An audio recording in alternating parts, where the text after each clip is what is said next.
बड़ी अच्छी रवायत डाली है जो पहले इस ऐवान में नहीं थी। एक ऐसी रवायत का आपने आगाज़ किया है जो काबिल तहसीन भी है और शायद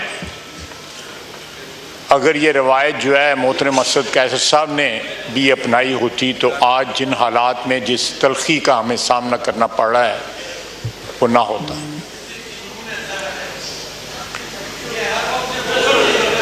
प्लीज बात करने देंगे। जी ख्वाहिश साहब प्लीज।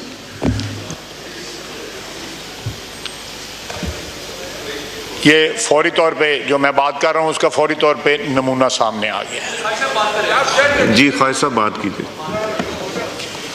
देखें, मुझे पता है जनाबे स्पीकर कि जो आपने इनिशिएटिव लिया है वो किसी से पूछ के नहीं लिया आपने, वो इस ऐवान की तकद्दस और इस हुर्मत के लिए जो है लिया है, जो जिसके आप पाबंद हैं, जो आपका जो ओहदा है, आपकी कुर्सी जो है उसको ही आपको पाबंद करती है। मुझे ये हमारे भाई जो आज प्रोडक्शन ऑर्डर पे if I am not wrong यहाँ पे तशरीफ़ लेके आए हैं, मुझे खुशी है कि वो अपनी नुमाइंदगी जो है हक़ के नुमाइंदगी उन्होंने नहीं खोया। वो गलत कह दें या सही कह दें, मैं उस बहस में नहीं पढ़ना चाहता, लेकिन उन्होंने अपना हक़ के नुमाइंदगी नहीं खोया। मुझे इस बात की खुशी है। हमसे हमारा हक़ के नुमाइंदगी छीन लिया गया था, दिनों के लिए नहीं, महीनों के लिए नहीं, सालों के लिए। ये ऐवान गवाह है, इसके दरो दीवार गवाह हैं, और सबसे बड़ी गवाही जो है मोहतरम बरादरम असद कैसर साहब की है। मैं माहौल को कतई तौर पे गदला नहीं करना चाहता, लेकिन तारीख की जो दुरुस्तगी है वो ज़रूर होनी चाहिए। मेरे भाई मरवत साहब ने जो तकरीर की है, उन्होंने जो बातें की हैं अपनी तकरीर के इख्तिताम पे,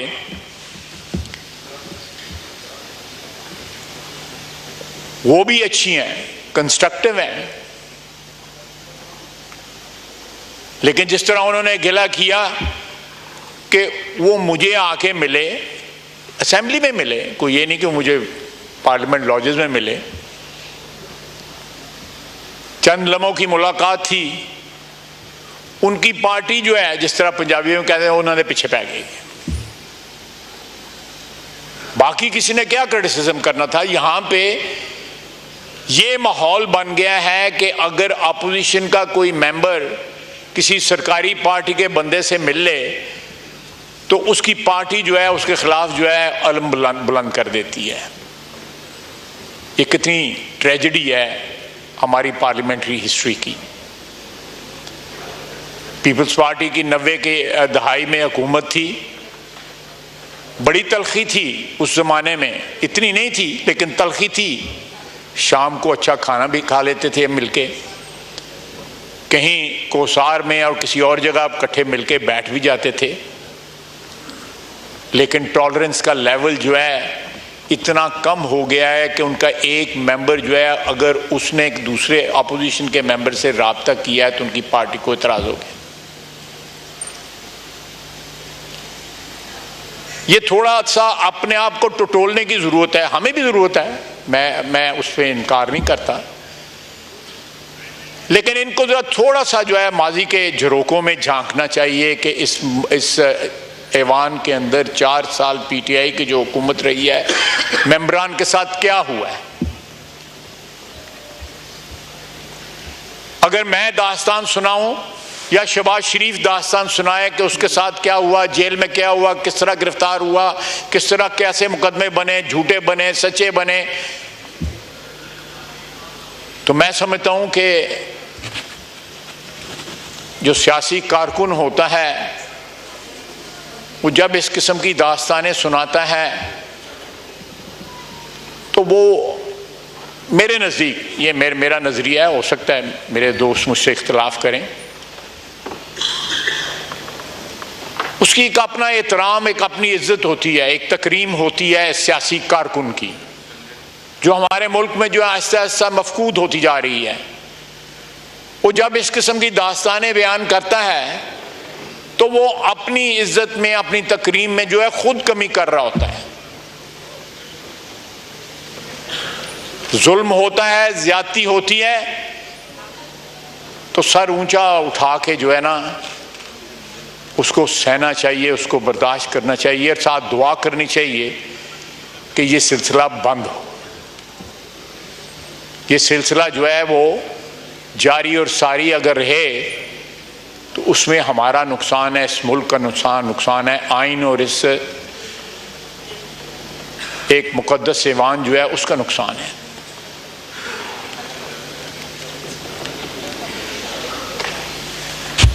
उन्होंने, आप देखें माहौल किस तरह गदला किया जा रहा है।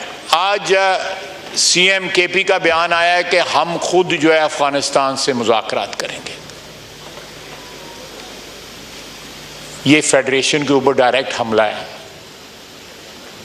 कोई सूबा जो है वो किसी मुल्क के साथ डायरेक्ट मुज़ाकरात नहीं कर सकता। ये कॉन्टिन्यूशन है उसी खिताब की जो उन्होंने आज से 4 दिन पहले जो है जलसे में किया था। ये ज़हर कातिल है इस मुल्क के लिए, जिस रास्ते के ऊपर सीएम केपी जो है खुद चल रहे हैं और साथ अपनी पार्टी को चलाने की कोशिश कर रहे हैं। मैं जरा मुताद बात कर रहा हूं क्योंकि मैं नहीं चाहता कि मेरे दोस्त जो हैं वो खफा हों और आपने जो इनिशिएटिव लिया है वो किसी तरह खुदा न खास्ता अंडरमाइन ना हो। आपने एक रवायत सेट की है कि आपने बगैर किसी कंडीशन के, बगैर किसी तकल्लुफ के, बगैर किसी से इजाज़त लिए आपने ऐवान का सेंस लिया हुआ था। पिछले 2 दिन के अंदर आपने जो भी रूल्स एंड रेगुलेशंस जो आपको इजाज़त देते हैं आपने वो पावर इस्तेमाल की। मैं यहां पे आया सेनेट के इलेक्शन में वोट डालने, हम रात को देर से वापस हुए, तब फारग हुए। मैंने कोशिश की कि रात रहने दिया जाए, बजाय रात को मैं जाऊं और रात को जेल खोली जाए और मुझे भेजा जाए अंदर जो है। मैं कैद था लेकिन नहीं जा दी गई। मैं एक छोटी सी मिसाल आपको देता हूं कि तंग नजरी की जो है हुक्मरानी थी,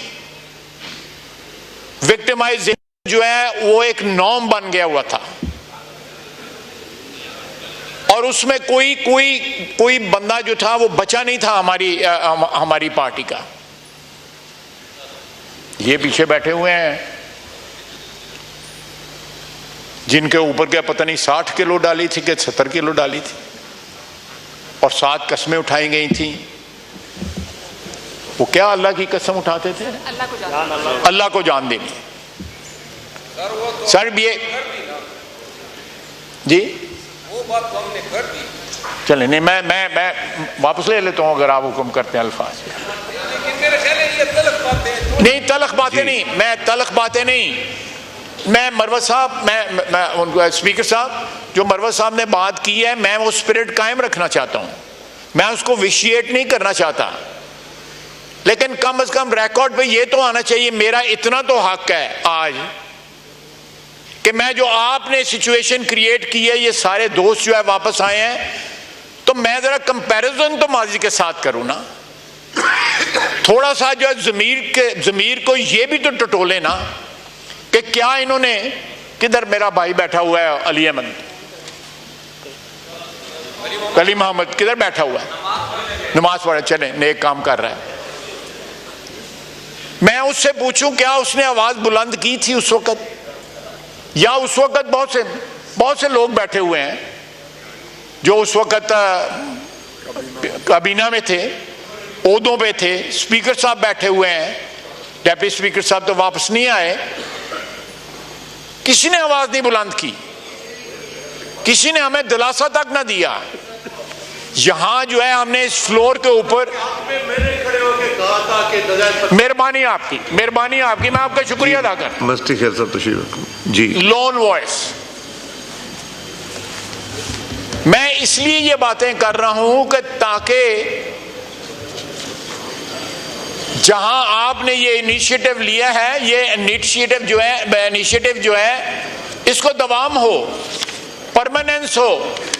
ये ऐवान जो है अल्लाह के फजल से ये मुल्क कायम और दायम है, क़यामत तक का कायम और दायम है। ये रवायत जो आपने सेट की है, it should be followed in future. इंशाअल्लाह ये रवायत वायलेट नहीं होनी चाहिए। उससे पहले पीपल्स पार्टी के वक्त जो है ये जो है और हमारी 90 की दहाई में ये फॉलो होती रही रवायत जो है, कहीं ऑफ एंड ऑन बीच में गैप्स आते रहे, लेकिन ऑन द होल जो है फॉलो होती रही। लेकिन उसके बाद एक लंबा गैप आया और ये रवायत फॉलो ना हुई।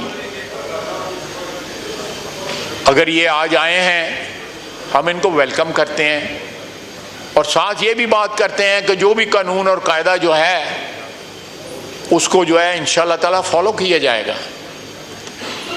हमारे लिए कल यहाँ पे आर्टिकल 6 की बात हुई थी। मेरा स्पीकर साहब, आपको याद होगा कल यहाँ पे आर्टिकल 6 की बात हुई थी। मैं वाहिद मेंबर हूं इस पार्लियामेंट की हिस्ट्री में जिसके ऊपर आर्टिकल 6 लगा था। शफकत महमूद साहब यहाँ पे एजुकेशन मिनिस्टर होते थे। मेरी उनके साथ जो है 55 साल की दोस्ती थी। उन्होंने मेरे खिलाफ प्रेस कॉन्फ्रेंस की। मैं FIA के दफ्तर एक दफा नहीं को 10 दफा जाके मैंने पेशियां भुगती और पूरी कबीना जो है, उस कबीना के मेंबर यहाँ पे बैठे हुए हैं जिन्होंने मुझ पर आर्टिकल 6 लगाया। मैं वाहिद मेंबर हूं जिसके ऊपर किसी कबीना ने आर्टिकल 6 लगाया। और किस लिए? कि मेरा बार कारोबार है, वहां से पैसे आते थे जो अल्टीमेटली पे हाई कोर्ट ने, सुप्रीम कोर्ट ने, सब ने इंडोर्स किया कि वो सही है, लेजिटिमेट है। मैं टैक्स देता था, टैक्स को रिपोर्ट करता था। तो किस किस एक्सट्रीम तक गए हैं।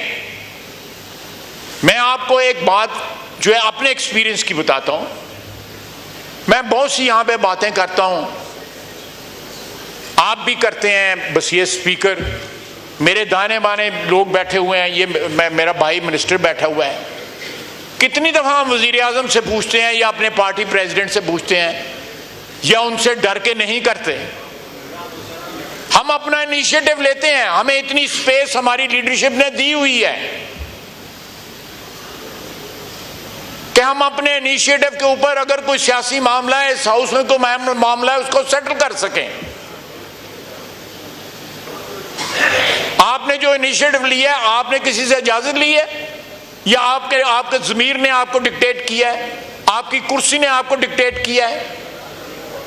ये क्यों नहीं कर सके थे? आज जब डेस्क बजा रहे थे, मैं वेलकम करता हूं इनको, लेकिन थोड़ा सा जरा माजी को आवाज दें कि इस कुर्सी पे कौन बैठा हुआ था और जो उधर ऑपोजिशन पे जब हम बैठे हुए थे तो हमारे साथ क्या हो रहा था। राना सनाउल्लाह के साथ क्या हो रहा था, शहबाज शरीफ के साथ क्या हो रहा था, मरियम नवाज, मियां नवाज शरीफ के साथ क्या हो रहा था। मियां नवाज शरीफ, जी मैं लेता हूं, बिल्कुल नहीं, बिल्कुल मैं मेरी बहन है, मैं लेता हूं, आपको कहने की जरूरत नहीं, मैं लेता हूं सबके बारी आती। रात को 12 बजे इनकी बेगम जरदारी साहब की हमशीरा, उनको उठाया गया, हॉस्पिटल से उठाया गया। फरियाल तालपुर साहिब को, हमारी बहन है। और यार मैं प्लीज, मैं जो बोल रहा हूं,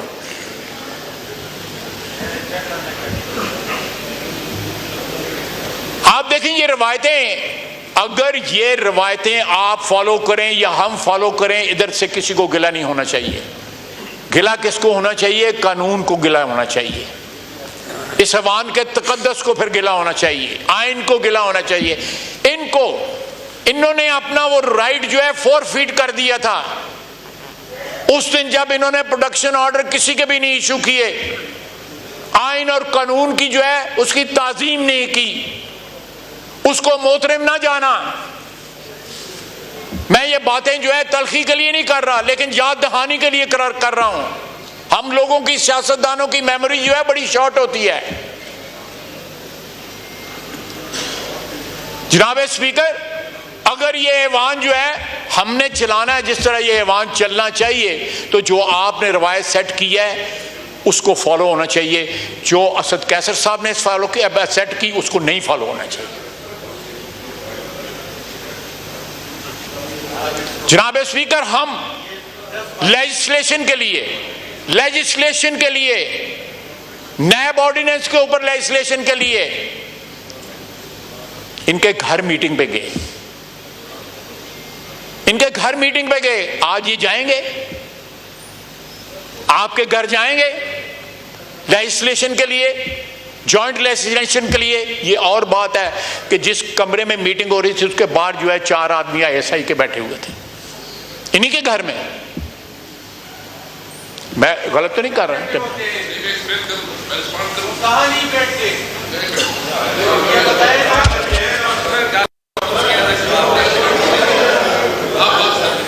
जी बस।